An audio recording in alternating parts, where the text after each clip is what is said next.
Hello, my fellow projectors. So let's talk a little bit because I want you to know that it is okay to isolate yourself from situations. And why? Why is it important to go within, to be on your own, or to remove yourself from situations, especially during your training process and utilizing your strategy, your authority, understanding your aura type, and then just doing the experiment of human design and seeing how it works for you? So, to understand the things that I'm about to say, you have to first understand being a projector. You are not an energy type. What does that mean? Does that mean you don't have energy? No, it does not mean that. It means that the energy you come with when you come here, and the energy that lives in living things and is around, is what you have to utilize. You are a guide. You understand things and dissect it with just going inside of it and bringing it into you. That you are a person that people feel comfortable talking to, that people feel comfortable opening up to. Your aura goes inside there, and you're already in their safe space by just experiencing it and them experiencing you. You will understand people better than they understand themselves. You will not be able to vocalize that. They can't vocalize it. And when you try to, it can be too much. It has to be invited. It has to be, they have to want the advice. They have to want what you're offering. Otherwise, it'll be taken wrong. And that's why I'm big on removing yourself sometimes. Because in the beginning stages, or we're just understanding or living as a projector, you always want to help. You always want to give. So if you see something with like a lot of potential, you can see where it can go, you can see everything that's going right and what's going wrong, or whatever the case, and you want to just like give, and give your advice of refinement and your architect type of mind, and then you can feel all the energy and what's going on, then you kind of know how to fix it. I am a strong believer or supporter of unfollowing people during your training process, because in this world of social media, you're going to be flooded with so many people and so many things that you want to hit them up and be like, hey, you should do this or you should do that. Or, that's really cool. Like, da, da, da, da, da, da, da. And I saw this, or I saw you said this, and you probably should have da, da, da, da, da, because then that'll da, da, da, da, da, da. And then I have these people that know da, da, da, da, and they can connect you with da, da, da. It's too much. The way your mind works and your intent will not be accepted or received correctly if it's not invited. It comes off like in this day and time, especially if I'm talking to like younger black people, you know, in the urban society or whatnot, they gonna think you hating. Like that's where how small of a box the conditioned mentality is. And then they're not experiencing life the way you experience life. We have different designs. We have different perspectives. Projector, you will not experience life the way the generator, the manifesting generator, and manifestors experience life, or even the reflector. And they will never experience life the way you do.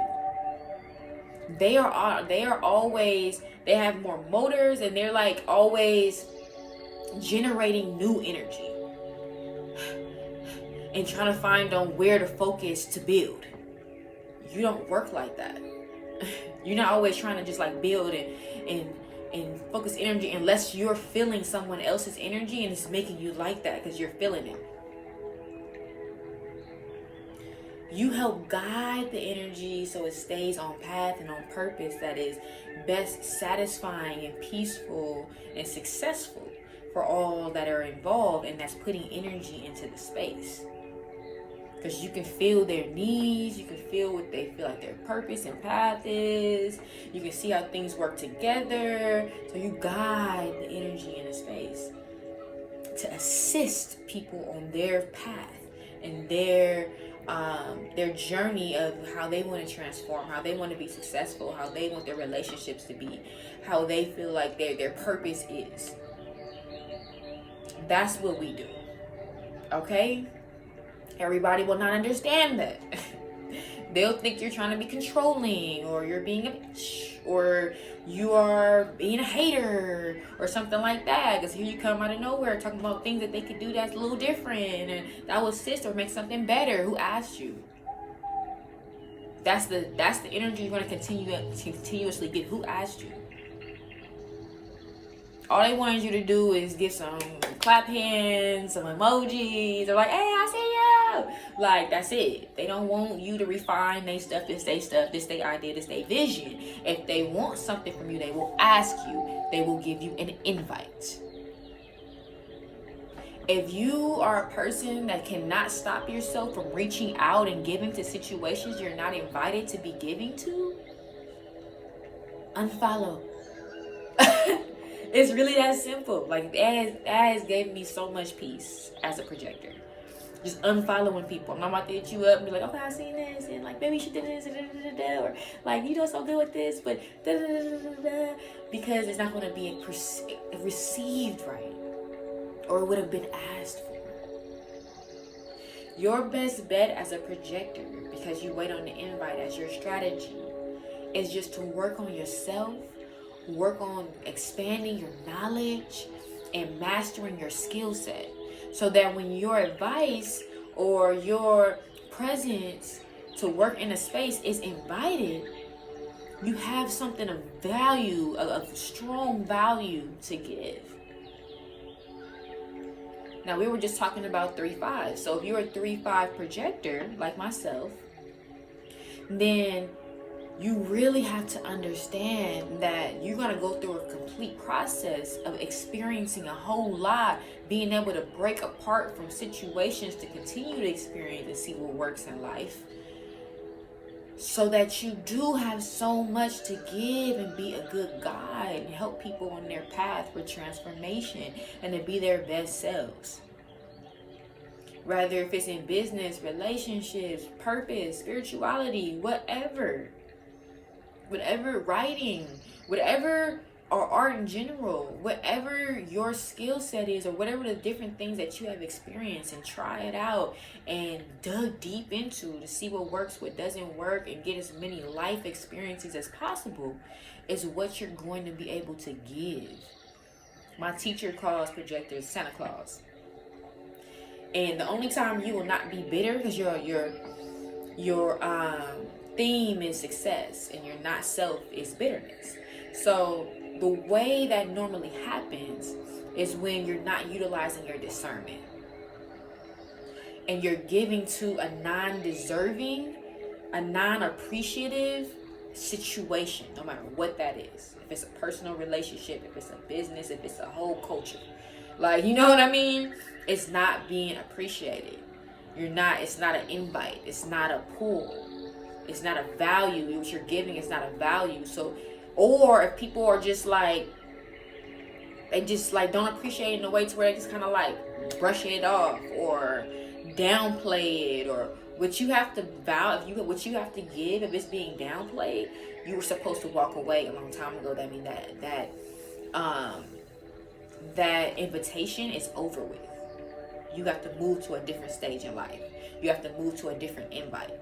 You have to continuously be okay with moving, because your energy is moving and guiding, and you have to utilize your authority to move in the right flow of energy and guide, and where you are appreciated and invited into that space to give. Don't be giving to people who don't deserve it, or don't appreciate it, or don't want it. That is the only time you'll be bitter. That is the only time. Now, if you are someone with a defined heart center, or a defined ego center, and then you have like an undefined G center or something like that, now you can, other reasons or other different aspects of your body graph that can make you bitter.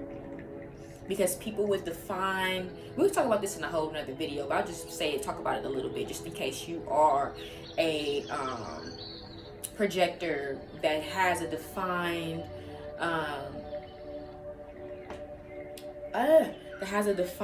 ego center. Our ego center is what we call the heart center, because that's about your self-worth, materialism, what you value, all of those things, right? And then your G center is your identity, your love language, and all of those things, right? If you have an open or undefined G center, so you're kind of like receiving a lot of energy into that space and figuring out your identity. And then you have a defined ego center, which can push you to have something to prove. And like just push you in finding the value for your self-worth, right? So where you focus that energy says the kind of person that you're going to be. Are you somebody who is, because it has to do with materials and stuff like that, are you going to let that defined center overpower all your other channels and your purpose? So now your self-worth is just being fueled on comparing to materials and how many materials you have and what you might have accomplished or didn't accomplish that comes with materials that you can show for? Or are you operating within your purpose? Are you seeing your other energy channels, which I can help you with if you would like a human design coaching, to see where you naturally flow and how you connect in your skill set, and then operating in that is best be your self-worth. It's a whole different energy. It's a whole different energy, and then you're operating successfully. Because you're successfully moving in your purpose and your skill sets and your design and your authority and your strategy. And things are just moving smoothly. You will feel success, not bitterness. Okay? So be mindful of that and take the time to get to know yourself and to understand your energy versus somebody else's. That's another reason why I was saying, like, take the time to reflect and go inside. Because if your aura is always doing this, you have to be able to tell the difference from information you got from somebody else and took inside. Especially if you're with whatever open centers or undefined centers you have. Because they'll take in more. And then you can start to be conditioned based on other people's ideals and emotions and just thought processes and all of that. You have to understand your own. Because even though you have the ability to take in and dissect and thoroughly, experience every individual, it does not mean that you can never be defined as an individual. That you just gonna always be a chameleon. No, that's if you don't create your own definition. If you don't take what you feel is wrong or right and connects with your channels and what is successfully within your energy cycles and moving with you, then yeah, you'll be all off balance. You'll be a clone of somebody else. So you have to take that time within yourself to understand your thoughts, your emotions, your identity, your self-worth, your inner standing, and then move from there. Understand your authority when it's making decisions for you, when it's helping you make decisions. Because what I'm learning is when people are not operating in their authority, and their authority is always ringing all over the place, but you're still doing other stuff, people are more likely to have illnesses that hold that are where that energy is taking place. Like I see people with splenic getting issues with their pancreas. Your spleen connects with your pancreas, and then that can affect you in being a diabetic. I see a lot of people who are solar plexus authority having problems with their gut, having problems with their genitals or your uterus, because they have all this energy right here, and they don't let it be a generator, manifesting generator. Now you got all of this energy that you're creating and generating, while at the same time, you're an emotional decision maker. That's how you understand and get your intuition. That's how you connect with your intuition. So if your emotions are doing this, trying to weigh things out to understand it or thoroughly dissect it by doing that, you have to give it this opportunity to do that, and you have to understand it. So you're not just building all over the place and jumping all over the place and then being like, I really didn't want to do that. Why did I do that? And then having all this energy all balled up, all catastrophic from trying to make so many decisions, and you're not listening to your authority, and then now it's focused energy that is at a dis-ease. It's not at ease. So what does that do? Cause dis-ease in the body. It starts metaphysically before things materialize in the physical. And that's just science, proven facts. So have an understanding of that, okay, projectors, okay? Whatever your authority is, all right? So peace and love. Talk to you guys soon. Peace.